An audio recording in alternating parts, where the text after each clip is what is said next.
Henri, thank you for being with us here today. Thank you. So you've been working in the field of development for 35 years now. Yes. Can you tell us about why it is important to evaluate development assistance programs? Well, normally we talk about two reasons to evaluate. The first one is to learn from what we have done so far, draw lessons from it to improve our performance in the future. That's one side of it. And at the same time, being accountable for public expenditure. And normally there's a fight between these groups, focusing more on learning or focusing more on accountability. I always say it's two sides of the same coin. By learning what has worked and what hasn't worked in the past, which is an accountability question, at the same time you're learning for the future. So I think it's these two things that are basic to evaluation. Can you tell us about one or two evaluations that you have been involved with that are meaningful to you? Well, there are many evaluations, so I have to make a choice. But let's start with two very recent ones that we have done. We have done a series of impact evaluation on water and sanitation.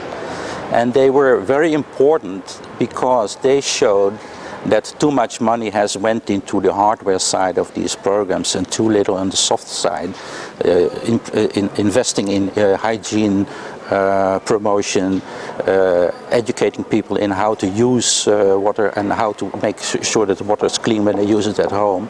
So that was one of the major lessons that we got out of this evaluation on the water sector. Another one that I can mention is the general budget support evaluation that we did in Zambia. You know that general budget support is a very critical issue this years, because there's a lot of criticism that a lot of money is spent on corrupt regimes, spent in the wrong way. So we really wanted to look into to what extent general budget support can improve government policies, improve governance and fiscal transparency, and at the same time add to poverty reduction.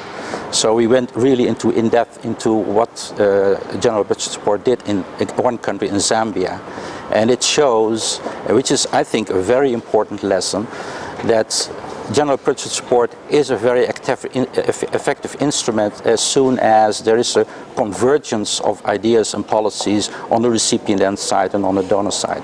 So these are two of the more recent evaluations that I think were very worthwhile, and I personally draw a lot of lessons from them. Budget support could be an aid modality that actually encourages a lot of cooperation and dialogue with partner countries. Under certain circumstances. Okay. You've worked with the DAC Evaluation Network for many years now, as an official in the Dutch government. So how do you see the role of the network? I think the network should be in the front line.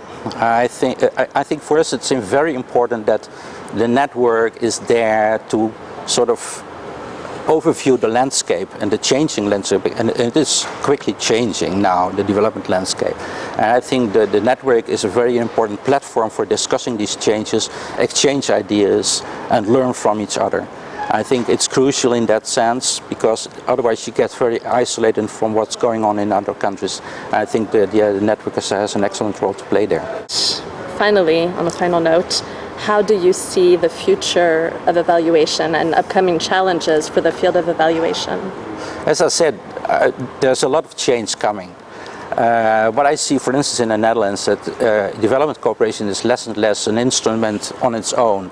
It's becoming an instrument in foreign policy, integrating with defense and security issues, and at the same time with diplomacy issues.